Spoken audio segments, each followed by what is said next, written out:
thing is make sure when you are marketing, market to your customers where they need it. Don't market out of desperation. Market from a place of service. You're listening to the Leverage Your Incredible Factor podcast with Darnyelle Jervey Harmon, the place to be to leverage and scale a business that serves you financially and spiritually. I'm your host, spiritual business growth strategist Darnyelle J. Harmon. Join me each week for inspiring stories, powerful interviews, and business growth strategy to help you experience abundance in your life because of your business. If you are ready to play and pray bigger, let's get this party started. If this is your first time joining me, there's just a few things I want to make sure that you know. Number one, I am not new to this. I am true to this. For more than 10 years, I have been growing businesses, period. I am the absolute best at combining spiritual principles with business growth strategy to turn entrepreneurs into multiple 6- and 7-figure CEOs. And no, in case you are wondering, you do not have to choose. You can love God and make boatloads of money. And I'm on a mission to create even more multiple 6- and 7-figure CEOs. Oh, and we don't do hustle and grind. We do spirituality and systems. You might be wondering exactly what the incredible factor is. And if that's you, I invite you to go all the way back to our very first episode. I even give you a really powerful worksheet that you can download so that you can find yours, because it is the key to beginning to leverage and scale your business. And I am tickled purple that you are listening in today. This episode is powered by the Grow Your Business Toolkit. If you are a service-based entrepreneur who is frustrated at low figures when you know you have a business that should be generating 6 or 7, then you need the toolkit. You can learn more and grab yours today at growyourbiztoolkit.com.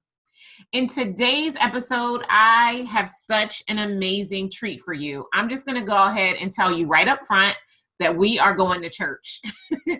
I had such a powerful conversation with Dr. Cortney Baker. This woman is amazing. This woman is brilliant. This woman is a miracle walking. When you hear her story, and I don't want to steal her thunder, but when you hear her story of all she's been through and how she today runs an 8-figure company, I hope that you are as inspired as I was when we were having this conversation. I literally wanted to do cartwheels and run in circles around my office because she preached the word. She gave a benediction. I mean, she just introduced God in such a powerful way and let you in on the success clues that will take you to whatever it is you are wanting in your business because of your connection and relationship with God. I realized that just like I call myself a belief barrier breaker, Dr. Cortney is a belief barrier breaker. She is a miracle walking, and you're going to be blessed. Your socks are going to be blessed off. That's how amazing what it was. Let me read Dr. Cortney's bio. Dr. Cortney Baker is an award-winning entrepreneur, host of the podcast Women in Business, Inspirational Stories of Women Entrepreneurs, a TEDx speaker, and a nationally recognized authority on women's leadership. She has been featured on Fox News, Forbes, iHeartRadio, and Huffington Post, among other publications. As a leadership expert, mentor, and business coach to female entrepreneurs and a mother of 3, she is passionate about empowering women to close the gender gap through the power of entrepreneurship. Dr. Cortney is the author of the best-selling book, The 10 Do's and Don'ts for Business Leadership, Lessons to Lead Effectively, and her most recent book, Unlimited, Conquering the Myth of the Glass Ceiling. Dr. Cortney was named the 2016-2017 Texas Businesswoman of the Year and the top 100 in healthcare in America. I'm telling you, this woman is bad to the bone. She's the founder and CEO of Kids Care Home Health, a multi-million-dollar healthcare organization with 11 locations across Texas, Colorado, and Idaho. She holds an education degree in organizational leadership from Pepperdine University, where she concentrated her studies on understanding and advancing women to the highest levels of leadership. Dr. Cortney resides in Dallas, Texas, with her husband, daughters, dogs, and rescue kitty. Listen to me. Grab a paper. I know that sounded crazy. Grab some paper Grab an ink pen. You know what? Grab 2 ink pens just in case, because you're going to be writing. And when you're not writing, your hands are going to be lifted up in praise. And let's jump into this powerful conversation with Dr. Cortney Baker. Okay. Welcome to the Leverage Your Incredible Factor Business Podcast, Dr. Cortney. Hey, hi Darnyelle. How are you doing? I am so excited. Ever since I was on your podcast, I have been waiting for us to have a conversation with you on my podcast. I'm so excited that you were here. Well, thank you. Yes, we are like sisters separated at birth. Yes, sisters from another mister, right? That's right. So why don't you just take a quick moment and tell everybody who you are in your own words?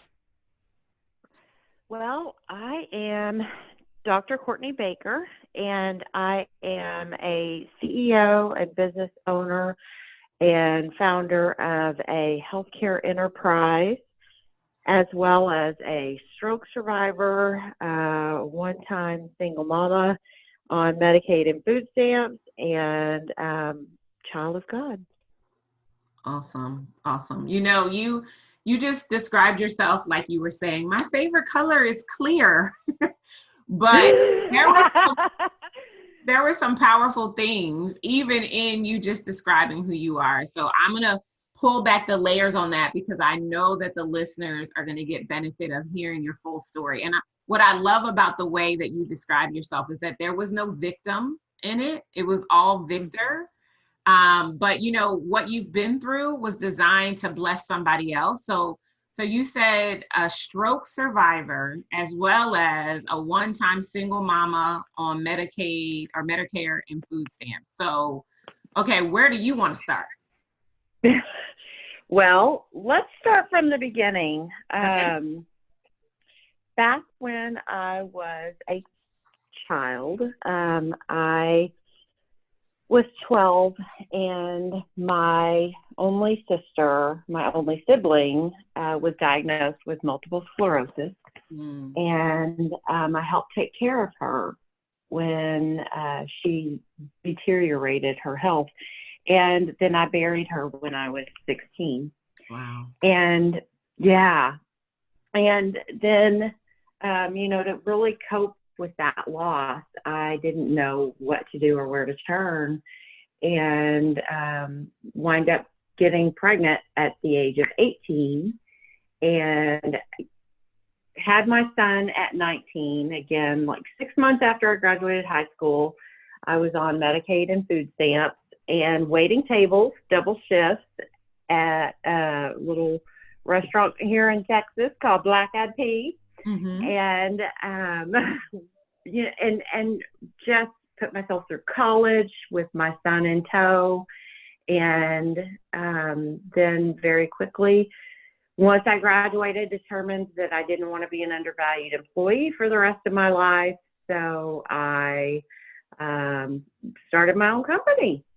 And it was right after September 11th, when the economy was in the toilet and no one had a job security was a thing of the past, and people were being laid off left and right. And so very similar economy to what it is now. And that's why I bring that up. Yeah. Wow. That was a lot. So how did you have the courage, the gumption, the fortitude, whatever the word is, to be in this place, not of your own doing, losing your sibling and all of the grief that goes along with that. And then, getting pregnant and welcoming your son and still deciding that you wanted to go to college. And then after graduating from college, decide that you want to start your own business. Like, where does that come from? Well, I tell you what, my company is God's company, and I've always given him the credit. I fought it, honestly, for a while, and I just said, I kind of got complacent. And then finally, a freak ice storm hit the Dallas area in February of 2003. And my company that I worked for was holding my paycheck and wouldn't pay me. And I put my first mortgage. I'd written my check for the first mortgage, and I was like, just threw my hands in the air, and I was like, okay, God, I'll do it. I will do it, but you have to be with me every step of the way. And he has been. Oh my gosh.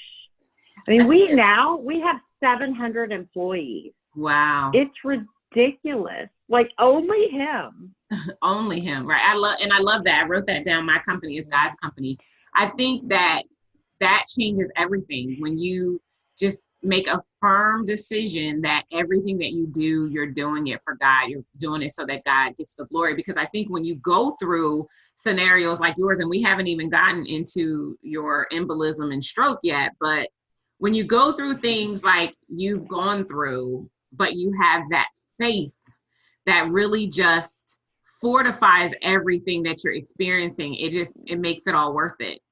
So were you born and raised in relationship with God, or did you develop that on your own? Like where did your relationship and connection with God kind of start, and how has that carried you through some of the most challenging times in your life? Oh, I love that question. So I did not grow up necessarily in faith. I mean, I'm in Texas, so, the Bible Belt, and all my friends would go to church, but I remember my sister and I would walk to the little First Baptist church that all of our friends went to. And it was really because that was like the cool thing to do, to be in the youth group and stuff. Mm-hmm. And then it wasn't until I started choosing to go to a different church with my friend's family that was more of a faith-based grace mm-hmm. and acceptance and loving kind of message, that I really developed a heart to have a relationship with God. That's so good. And it has carried me throughout my journey every single time. I mean, when I had my son, I had no idea how to I was barely an adult myself, much less being able to care for another person. Right. Or take care of. And I just remember saying to God when I had him, like, out of ashes, you have the ability to create beauty. And I know this wasn't in your plan, but I want him. If I commit him to you, then I just ask that you help me on this journey. Because I was supposed to give him up for adoption.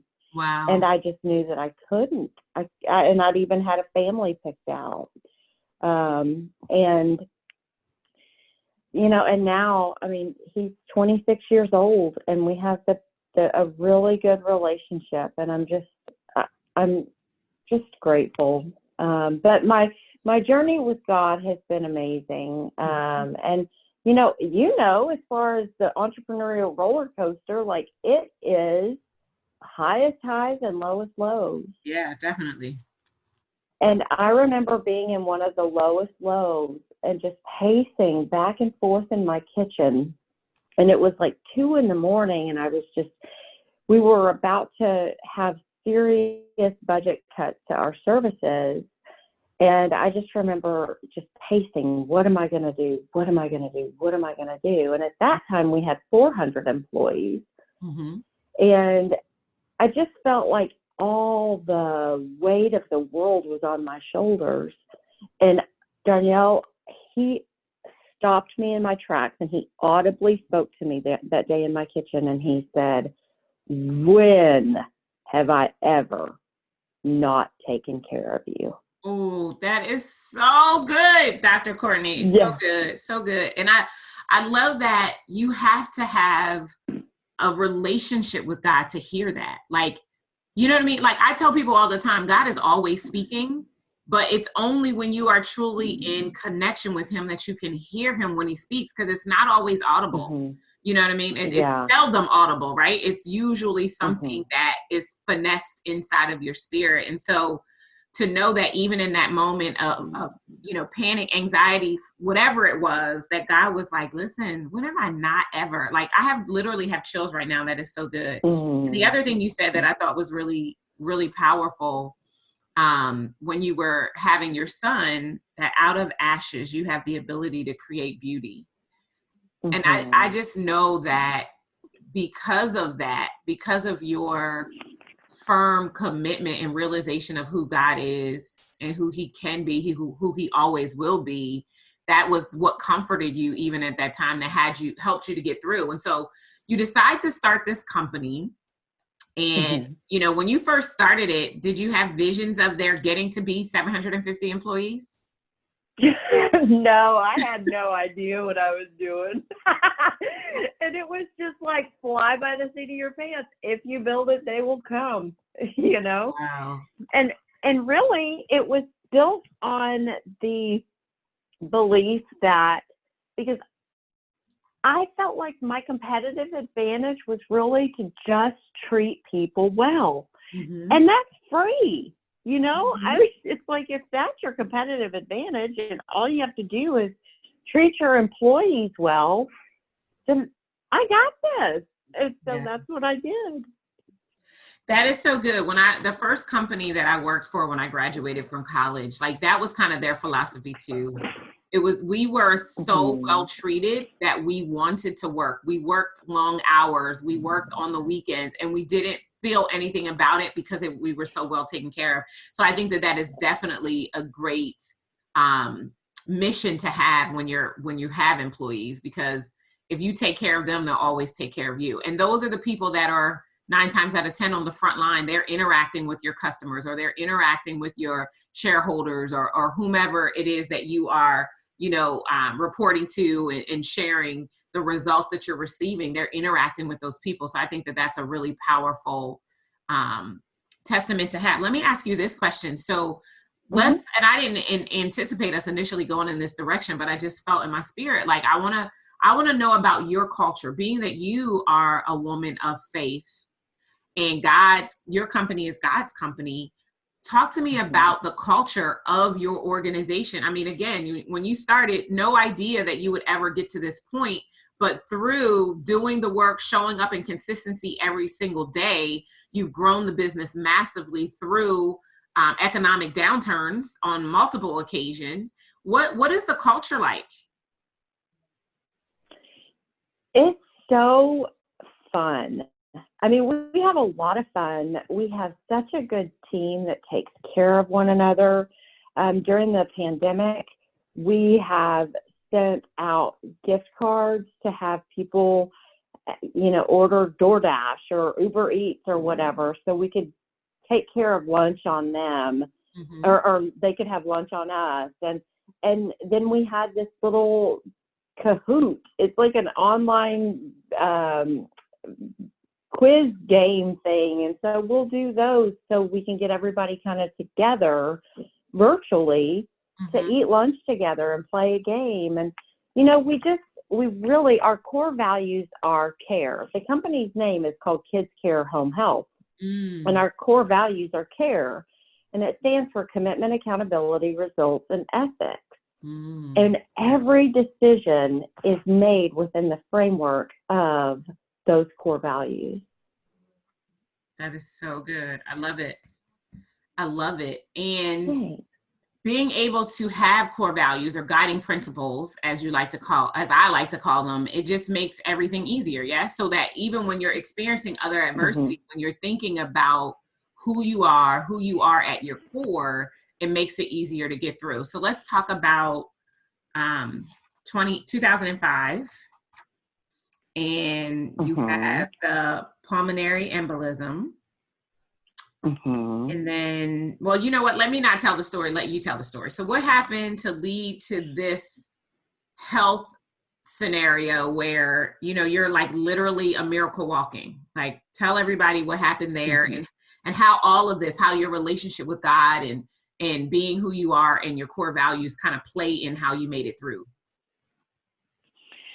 So in 2005, I was sitting at home and I my dog saved my life. My dog, I'd had surgery. I'd had a hernia repaired, and I was having trouble breathing, and I let the dog out, but I couldn't get the energy to get back up and go let him back in.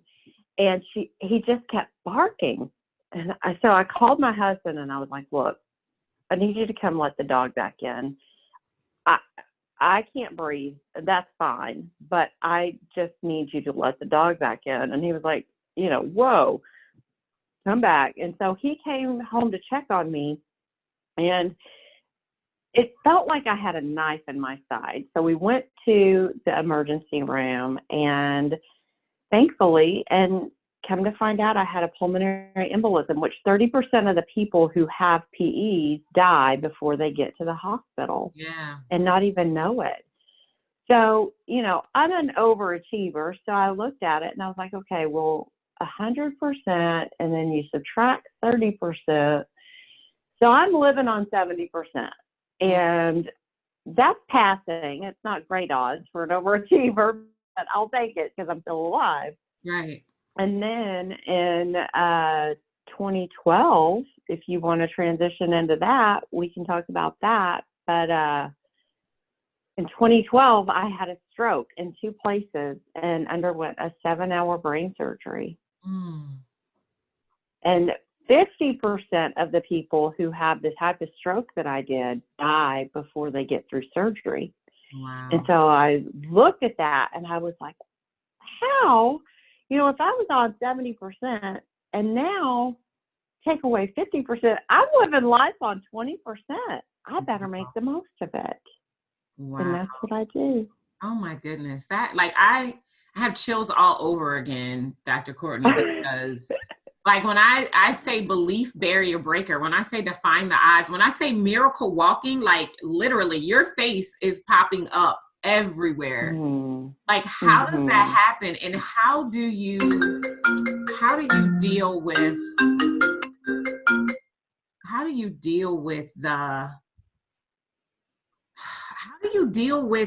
don't even know what my question is. I'm kind of speechless and floored and oh my goodness, how is this even possible? Number one, except of course we know the answer is God. That's how this is possible, because of who God is and because who you had already declared God to be in your life. And clearly you have a purpose, right? There's more for you to do, and your purpose had not yet been made manifest, which is why you were defying the odds. So how do you live after 2 experiences where you've defied the odds? How do you live? I don't even know what my question is. This is the first time ever in the history of me interviewing people that I'm like, what in the world am I trying to ask you? But I think what I want to know is, how do you live beyond these scenarios in such a way? If I go back to the last thing you said, I'm living on 20% and I have to make the most of it. What does that look like? What does making the most of it look like when other people, tens of percentages of people who have gone through the same thing, aren't here to tell the story? What does that look like?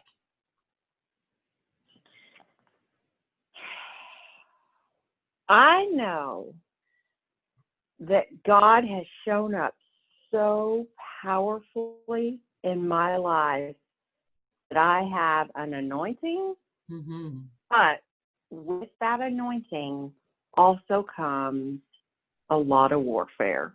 And I defend constantly around me that warfare. Yeah. And we are in crazy times right now, and this is all about that. And all I can do is shine his light. And I know my God is greater than he who is in this world. Yes. You know, you make it sound so simple, Dr. Courtney.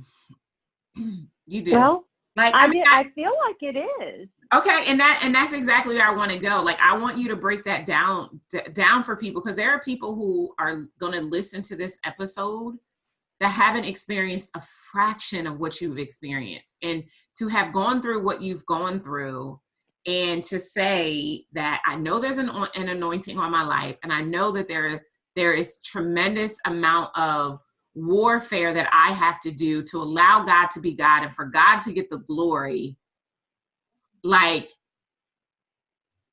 I just want to make sure people get it. Like, I don't want them to hear this episode and be like, oh, wow, that's pretty cool. Dr. Cortney's a miracle.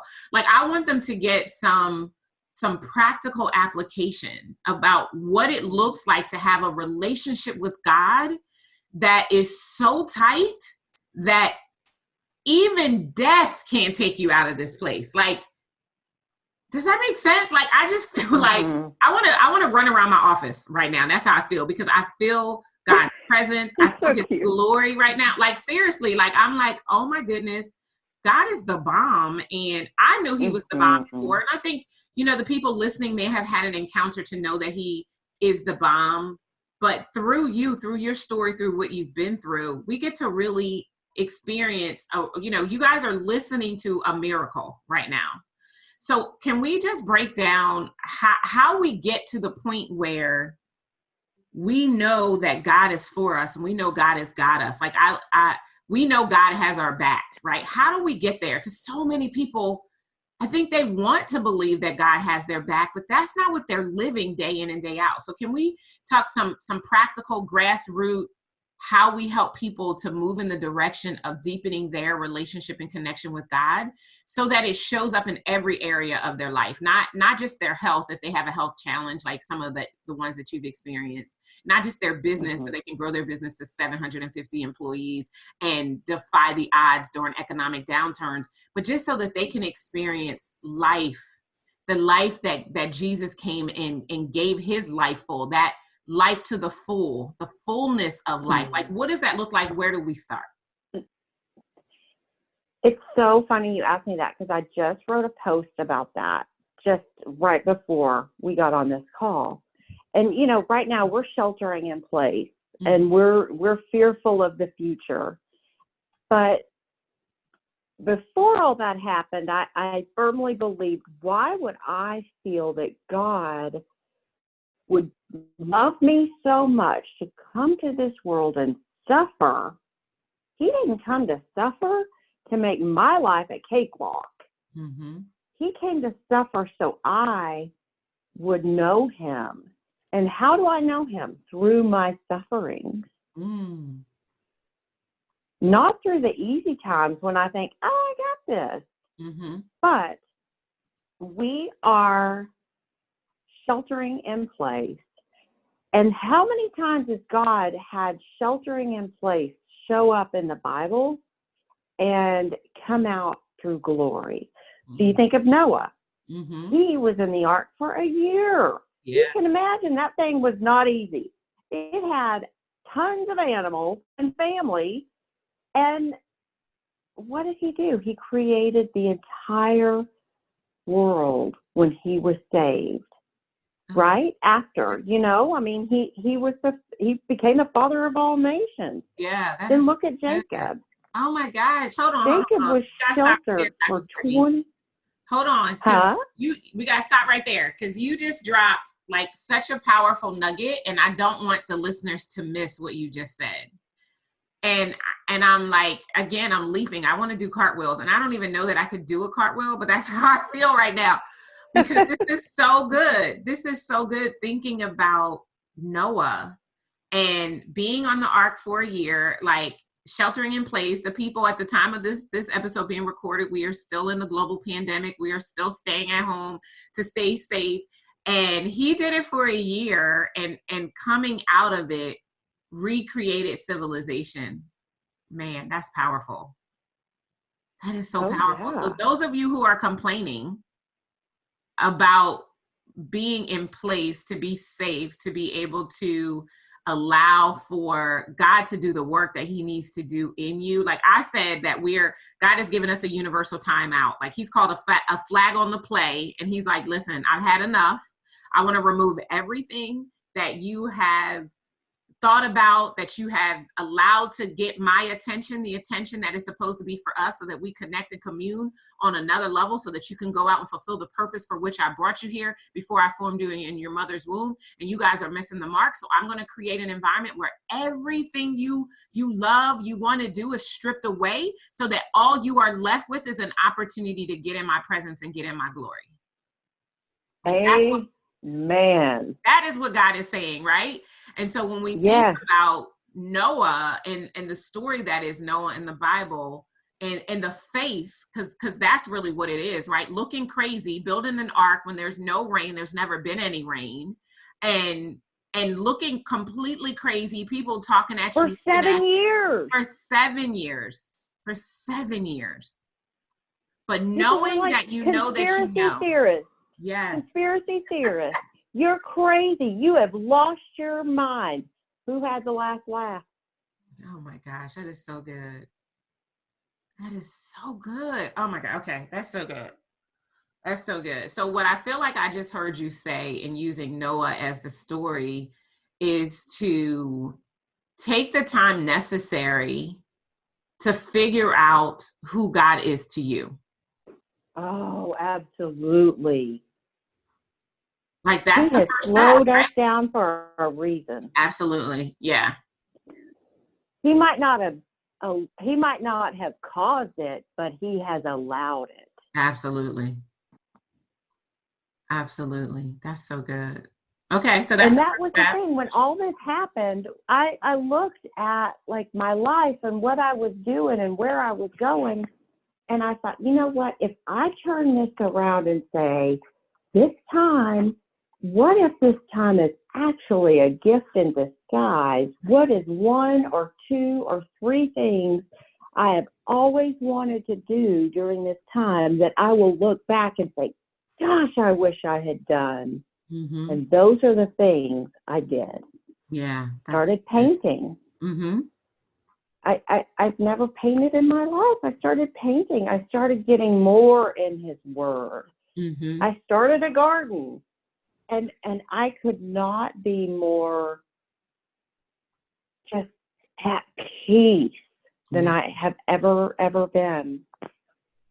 Yeah, I agree. I've definitely used this time to just delve further into the word and to just sit at his feet and to just hear what he has been saying to me, for me, through me, for probably longer than I was paying attention, quite honestly. But taking the time to just sit and not having an agenda, to kind of throw out my own list or the things that I want to accomplish and just hear his heart for me, which has been amazing. It's been so amazing. And I think that, usually these are the types of things that we do when we have an experience like yours, right? Like when we become the 70% and then we become the 20%. And it's like, okay, well, there's clearly a reason for me to still be here. So I'm going to go inward. I'm going to figure out what that is. And what I love about what's going on right now is that we've been literally given a gift. We've been given a gift without the need for there to be struggle or reasons to grieve in a lot of cases, to really get to know God in a way that can just shift and change everything that we're doing, everything, and, blessing the work of our hands so that our businesses prosper. Like I love in the Bible where it says, as your soul prospers, right? And our soul is supposed to prosper. That, in my opinion, as I think about your powerful story and what you made it through to tell the story, is because you bought into the promise that your soul is to prosper. And because your soul is to prosper, you've become a miracle walking. You've become an example of what it looks like when you allow God in. I mean, you said that was one of the first things you said was, my company is God's company. And how that just allows you to show up powerfully in every orifice of your life, which I just think is phenomenal. So we get somewhere, we sit down, we connect with God on a deeper level. We allow him to speak to us in his word for our lives. And then what do we do after that? Like, what's the next step after just kind of sitting in the afterglow, if you will, of a true connection with God? And then you ask him, what is next? Mm. What do you want me to do? What are the steps I need to take to return to you what you have given me? Mm. That is so good. I love that. I love it because it's so simple for those of you who are listening. And I feel like someone might be listening and say, well, that sounds good, but you guys already know God. Like, I didn't grow up in church, or I didn't grow up in relationship with God.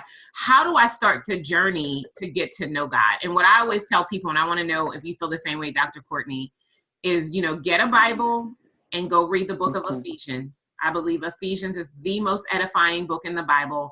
If you want to know who you are, you want to know how God sees you, that's the place that you go. And you just read Ephesians chapter 1. Just read the whole first chapter, and you will get a long diatribe of all that he sees you as, and who you are and who you are to be. And then as you continue to look at the Bible as his love letter to you, that's what I think the Bible is. I think it's a letter that God wrote to me personally, to show me how much he loves me and what he's already prepared for me to experience, just because I love him too. Yeah. Would you add anything to that? Yeah. And if you look at the Bible as like it's this huge book and I don't know where to start, get the Message version of the Bible so you can read it and understand. Don't cut your teeth on King James, because that'll be, but definitely find something that you can sink your teeth into and taste and see what he has given you, because it is so good. Yeah. So good. That's good stuff. That's good stuff. So I feel like we need to talk a little bit about your business itself, because I think it's pretty remarkable to think that your company has 750 employees. You started during an economic downturn, and you've been blessed through all of this because your company is God's company. Do you have maybe 2 or 3 tips that you will offer to people who are, in their businesses right now during what is being called another economic downturn? What are 2 or 3 things that you could suggest or recommend or share from a best demonstrated practices standpoint for them, so that as they endeavor to continue to grow their business, they don't get lost in what's happening now, but they continue to keep their eyes on the prize to build a business that not only serves them financially and spiritually, but also offers up to God a place where his glory and his presence can reign? Ask him if you are meant to be where you are in this season. And if the answer is yes, then dig your roots and sow your seeds. Because you make sure that this is a time where you can dig deep into where you are and not do things. Everybody's talking pivot. And yes, I understand that right now. But pivot in a way that you can make it permanent if that's where you need to be. Because if you're sowing seeds on infertile land, it's going to be fruitless. That was a whole word right there, Dr. Cortney.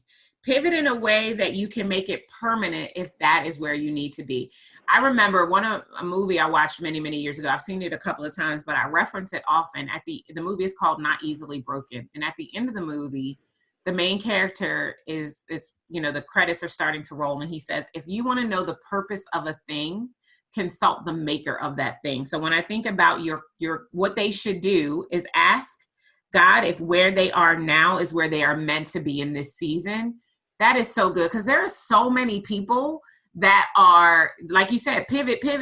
Like, they're not asking God, they're not consulting their creator at all. And they're only going to dig themselves further into a ditch that isn't for them right now. That is so good. Out of desperation. Right. Out of desperation. Right. Or out of this need to control.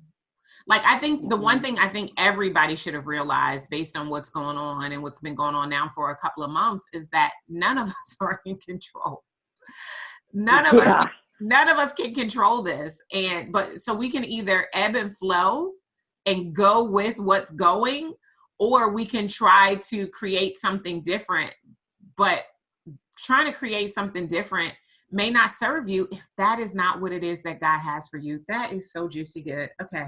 So that's the first step. Ask him if where you are is where you're meant to be in this season. Okay. And so then after we ask, what's the next step?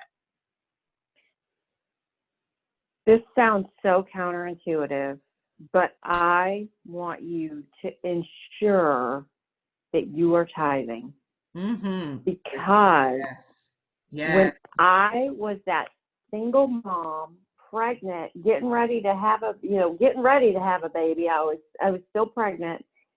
I was waiting tables, double shifts, 9 months pregnant, and I would come home with my, measly money that I would make from my tips, and I would tithe.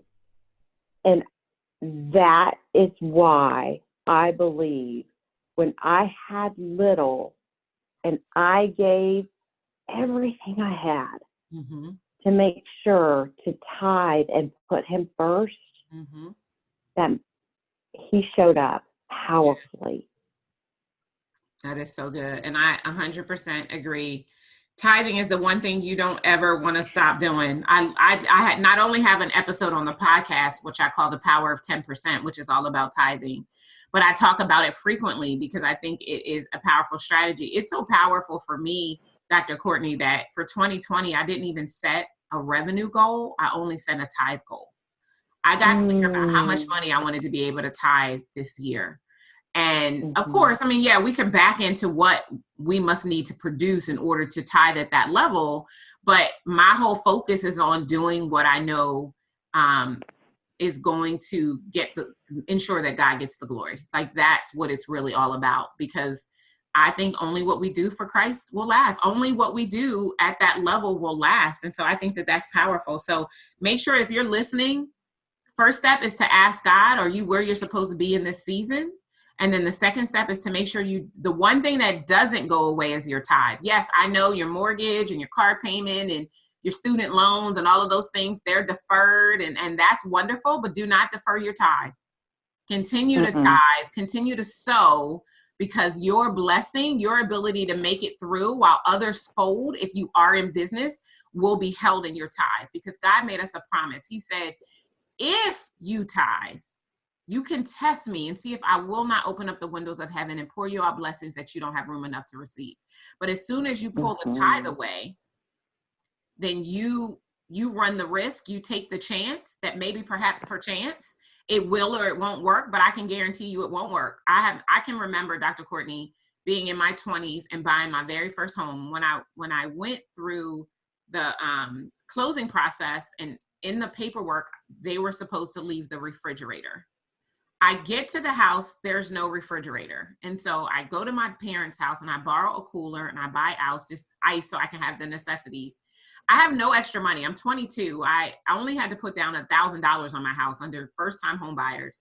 I have no money. I'm like, okay, well, hopefully the next time I get paid, I'll have enough to start maybe looking for a used refrigerator. But the one thing I did not do was tithe. I continued to tithe throughout the season. I get this random call from the Sears outlet here in Newark, Delaware. And they're like, Miss Jervey, I wasn't married yet. We have this, when are you coming to pick up your refrigerator? And I'm like, I haven't purchased any refrigerator. They're like, there's a refrigerator here that has your name on it. It's been sitting here for a week. When are you coming to get it? The only thing I still to this day, Dr. Cortney, have no idea who paid for that refrigerator for me. But the one thing I do know is that I was tithing. And that's the only thing that made sense to me, is that because I was tithing, God did what he said he would do, because he's not a man that he should lie, nor the son of man that he should repent. And because he said it, he would make it good. And I went and I found a truck and I went and picked up that refrigerator. I love it. I love it. You said, I don't know who did. I know who who did. I know who bought that refrigerator.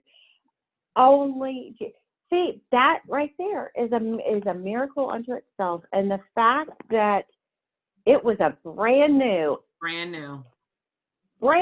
better than your ask or imagine. That's right. It was exactly what. Oh God, that gave me chills. I mean, the fact that he is able to just show up in ways through the Sears outlet that you have no idea and you didn't ask for, and he said, "Here, my child, I've given you better than you." Yes, but it's got to be your first 10% too. It can't be the leftovers. Absolutely. It cannot be the random, I'll scrape it together after I pay all these things. It's got to be the first fruit. Yeah. So true. So true. So ask him if you're meant to be where you are. Make sure you don't stop your tithe. And then what would be the third thing? The third thing is make sure when you are marketing, market to your customers where they need it. Don't market out of desperation. Mm-hmm. Market from a place of service. That's good. And showing up to serve. That's so good. Oh my gosh, that's so good, Dr. Cortney. I love it. I know we have talked about so many different things, and what I'm really hoping those of you who will listen to this interview will get is I hope that you get food for your soul. I hope you realize that only what you do for God will last, and you make a firm decision that your company is God's company. Let God be at the forefront. I promise you, you cannot beat God as the CEO. You can't. There's just no way in the world that it gets any better than that. And when you think about Dr. Cortney's story of how she's defied odd after odd after odd and is still here to tell the story, it's because of these three things she just said, because she is constantly checking in with God to ask him if where she is in that moment is where she's supposed to be. And if that's where she's supposed to be, she is blooming where she is planted, and she is doing the work that she's needed to do. She's always focused on the tithe and making sure that she's giving that first fruit. And then she's showing up to be of service. She's using her ability to market and to speak to her customers from a place of serving them and not a place of selling them. That is such a rich recipe for creating a business that defies the odds and welcomes miracles not only into your life but into the lives of those that you've been called to serve. Okay, this has been so good, Dr. Cortney. I almost wanted to end. I know we have to go, but I don't want it to end. Before I ask you my final three incredible factor wisdom questions, I just want to turn it over to you. Is there anything else you want to say in closing to those who are here and listening before we wrap up?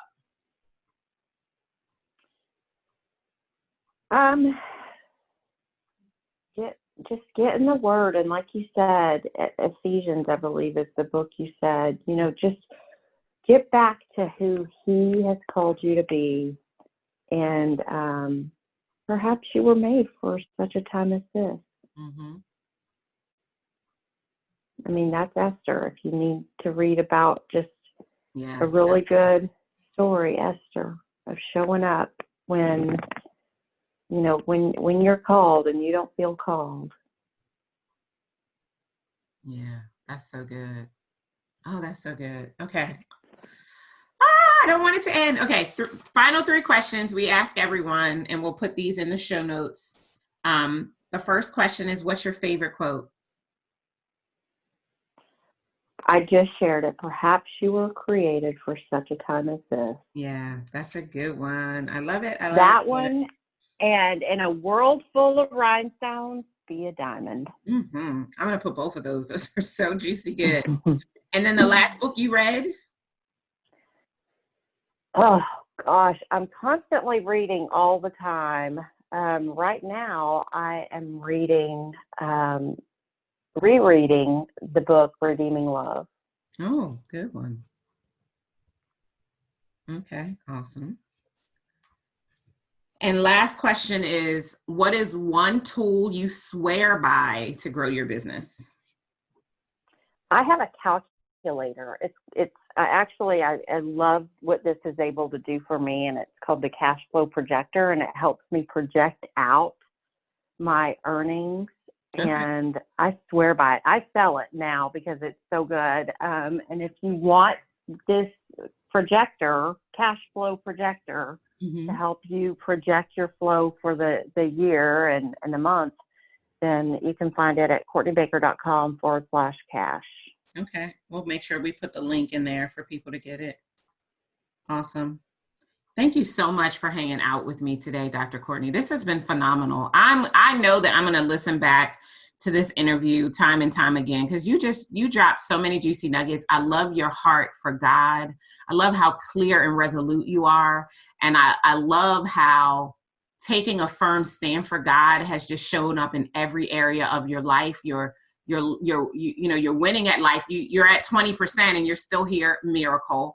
You are building your company now, 750 employees. Miracle. Your beautiful son is now a grown adult that you have an amazing relationship. Miracle. Like, I just see miracle after miracle after miracle, just because you said, God, I'm going to do this for you. And that blesses my soul and my spirit. And I know that those who are listening are going to be blessed by it as well. Thank you so much for taking time to be here. Thank you for having me. And just know I'm not special. I am no different than anyone else. I just believe it. Yeah, that's good. That's good. So good. Thank you so much. I appreciate you. Thanks for having me. It's been fun. Awesome. What did I tell you? I told you Dr. Cortney was going to come and drop the mic on you. I hope that you, just like right now, your body is just reverberating. You've got chills. You feel God's presence. You have gotten some success clues, right? That will help you to do the things that are subtle to some, but powerful to God, to move your business in the direction that will yield you all of the abundance that your heart, your hand, and your checkbook can hold. I know that as you listen to that conversation, you heard, just like I did, her powerful tips about getting to 8 figures weren't about the practical business strategy. Did you catch that, right? She talked about making God the CEO of the company. That was like the first thing she said was, my company is God's company, right? She talked about tithing. You've heard me talk about tithing. We have a powerful episode here on the podcast. We'll link to it in the show notes about tithing. She talked about building a culture that is one that allows for there to be space for God to be praised. She talked about being anointed. She talked about warfare and how to leverage warfare on behalf of your team and your employees, so they don't get caught up in the muck, but instead they actually get to experience everything that you're working so hard for. We talked about the highs and lows of the entrepreneurial roller coaster, and we talked about God and how good he is and how it is his desire to give you everything that you have been praying for, crying about, seeking after. But as you heard Dr. Cortney say, getting it isn't about working hard. It's about working heartily. Colossians 3:23 and 24 says, everything you do it with heart as unto the Lord and not unto man. And from God, you will receive your inheritance. And if Dr. Cortney Baker was not just a powerful example of the inheritance that is waiting for you when you make God number one at all times in your life, I mean, through strokes, through embolisms, I can't even get the word out right. All of that happened living on 20% of your life, your body's function, and still being able to give God the glory and for him to be able to use you massively so that you build a business that is such a pillar in so many different communities. Come on. Listen, y'all don't need me to tell you, but just in case you do, stop what you're doing, stop seeking everything else, and start seeking God. Matthew 6:33 will set your business on a trajectory that will take you exactly to whatever market is that you're wondering. I pray that you have been as blessed by this conversation as I have. And if you have been blessed, please do yourself a favor, subscribe to this podcast so that you don't miss never other episode. And take a quick moment and leave a rating and review. Let Dr. Cortney know how much she blessed you by sharing her story, sharing her practical tips of application so that you too can get to whatever level it is that you desire, whether it's 6 figures, 7 figures, or 8 figures. We now know it's possible because God is no respecter of persons, and he's shown us that through Dr. Cortney Baker. I'll see you guys next time. Take care. Thank you for joining me for the Leverage Your Incredible Factor Business Podcast. If after listening to this episode, you know that it's time that you stop playing and praying small, you should go grab my Grow Your Business Toolkit. Based on the pillars of business optimization, this toolkit is the only resource you need to get crystal clear about what it will take to take your business to the 7-figure mark. Go grab yours today at growyourbiztoolkit.com. And if you enjoyed our time together, do yourself a favor. Head on over to iTunes, subscribe, rate, and leave us a review. Until next time, remember, you deserve to scale your business, shake the planet, and fund the life you crave. Take care.